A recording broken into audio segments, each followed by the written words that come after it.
Welcome. In front of me I have Garmin Forerunner 45S and I'm gonna show you how to factory reset this watch by using these system settings on it.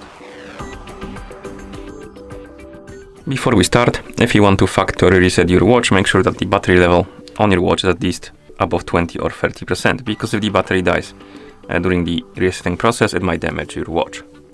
Now let's continue with the reset. So first thing we need to do is to open the menu, and you can open it by pressing and holding the up button. After the menu opens, use the up and down buttons to scroll through the menu. Find the option called the system and select it, and then press start button to enter. Here, scroll through the menu, find the option called the reset, select it and press start.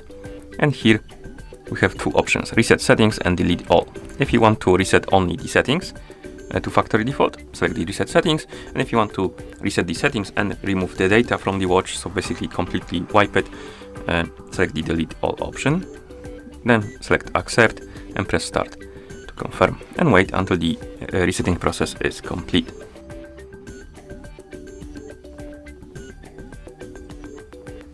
And once you see the list of languages on the screen, it means that the factory reset is complete. Thank you for watching.